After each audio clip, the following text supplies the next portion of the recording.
How are you all? You know the world is full of amazing places you can visit and explore for free, but some of the most interesting places are the ones you can't go to. We're going to look at 8 places on Earth that are illegal to visit, whether it's because of a risk to life, religious views, security concerns, or the need to keep historical items safe. Morgan Island, United States is number 8, a 4,400-acre rocky outcrop known as Morgan Island, which is off the coast of South Carolina, has been totally off-limits to visitors since 1979. Because of how far away it is, people have never lived there permanently in the past.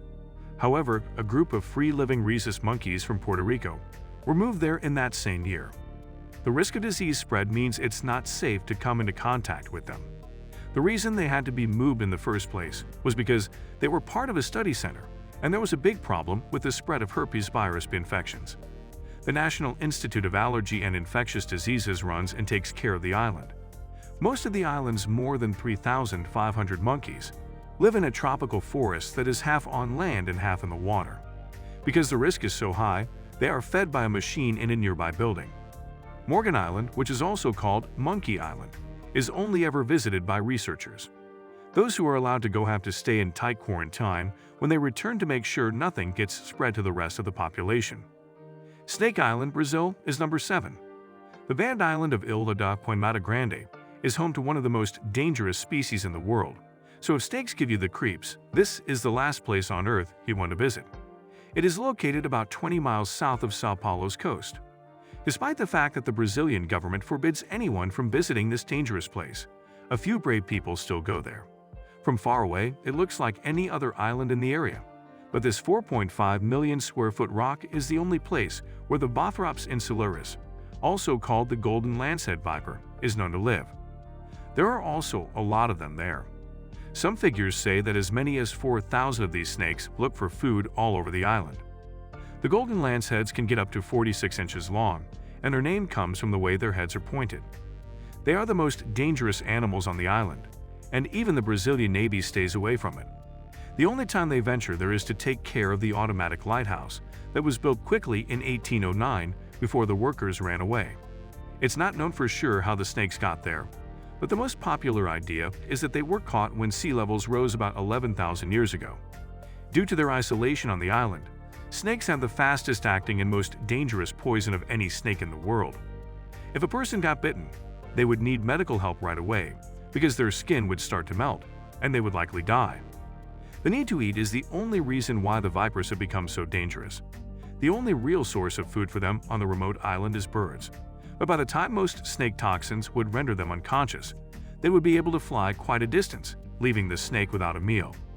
Instead, the golden lanceheads developed a method of killing their prey almost quickly by using poisons that were 5 times stronger than those used by their relatives on the mainland. 6th on the list is Niihau Island, the state of Hawaii, which is made up of 137 islands, has a population of about 1.5 million people, and as many as 10 million tourists visit each year. Niihau, one of the biggest islands, is different from the rest, though. It's located about 17.5 miles southwest of Kauai, is about 70 square miles in size, and is home to a number of animal types that are rarely seen anywhere else. Humans, on the other hand, are not very common on the island. It was bought from the Kingdom of Hawaii by Elizabeth Sinclair in 1864. Since then, it has been passed down to her relatives, the Robinson family, and they still own it today.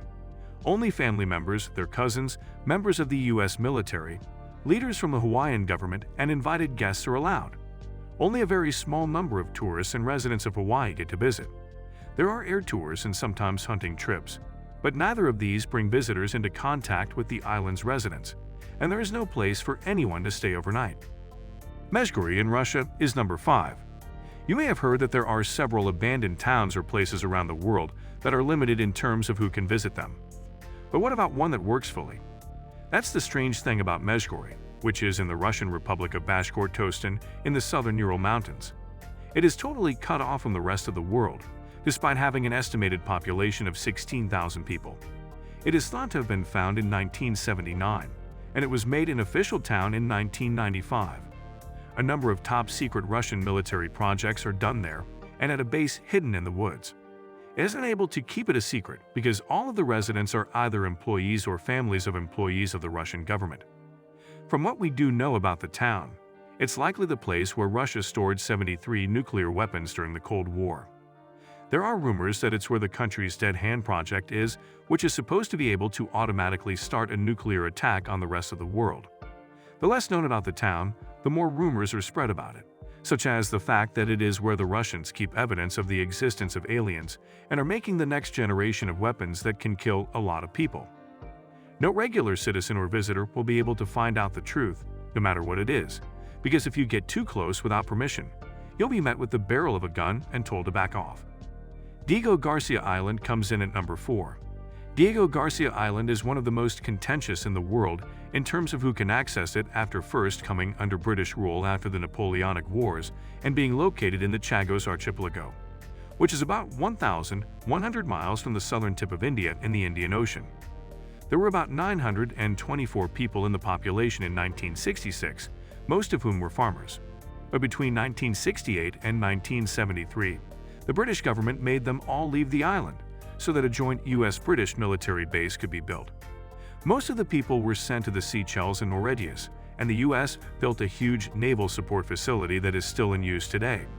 No one is allowed to go to the island without permission from the military. This has been a point of contention in recent years. In 2019, the International Court of Justice decided that the residents and their families should be allowed to return because their removal was illegal. But the British so far, American officials, have failed to accept this rule, and they still say that no one can set foot on the land. The third place is Poveglia, Italy. The Venetian Lagoon is a fenced bay on the Adriatic Sea in northern Italy. It is home to a number of protected islands, the most famous of which is Venice. The city is built on 118 small islands that are linked by more than 400 bridges. It was first settled more than 2,500 years ago. The islands around the main center have helped it in many ways. One known as Poveglia is highly limited in access, not because of anything taking place there to rest today, but because of its illustrious past. It used to be inhabited, but in 1379 the residents left due to war, and it remained empty for almost 400 years. In 1776, the government of Venice thought it would be a good place to set up a quarantine station. The city had developed into a center for travel and business, but there was a growing risk that people would carry diseases like the plague with them. So anyone who was sick had to go there. It was used for this purpose for almost a century. In 1922, the buildings were changed and turned into a mental hospital. In 1968, it was finally abandoned. During these two times, a lot of people died on Poveglia, both from illness and from being treated badly. It's been known as the most spooky place on Earth for a while now. The biggest threat, though, is the possibility of historical diseases in the soil, and anyone who steps foot there faces harsh punishments in order to stop them from resurfacing and spreading the modern-day city. The Lascaux Caves are number 2. Some of the most important finds in history have been made in the Lascaux Caves in Montignac, France. The walls are covered with almost 600 paintings that were made between 17,000 and 15,000 years ago. It was first found in 1940 by a group of boys who were looking for their dog. Since then, experts have been both surprised and confused by it. The artworks show different things, like horses, deer, ibex, bison, and some cats, but it's not clear what they were meant to show or what their purpose was. The idea that these had a religious or even spiritual purpose suggests that the people who made them were much more developed than people of the time were thought to be. From the paintings, you could learn a lot about what life was like at the time. Some of the colors, for example, were made with types of manganese minerals that aren't found close. The closest place is more than 150 miles away, indicating the existence of trade routes between the areas. After they were found, the Lascaux Caves were open to visitors. But when it was seen that the visitors were damaging the paintings, the caves were closed for good. Nearby, a second cave has been opened to tourists. It is full of copies of the pictures found in the first cave. North Sentinel Island is first on the list. Okay, North Sentinel Island, which is everyone's favorite, is in the Bay of Bengal. It's one of the last places on Earth where people can live without being connected to the rest of the world.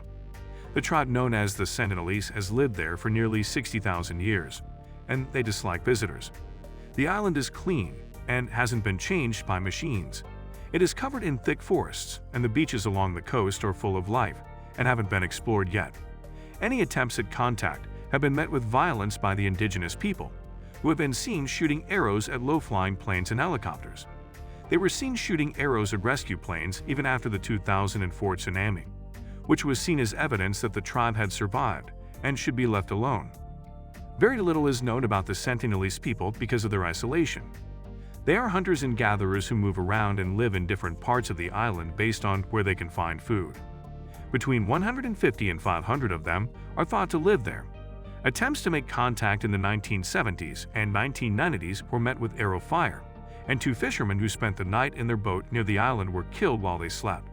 Survival International, a group that looks out for and protects tribal people, says that they should be left alone because they are hostile and don't seem to want contact with the rest of the world.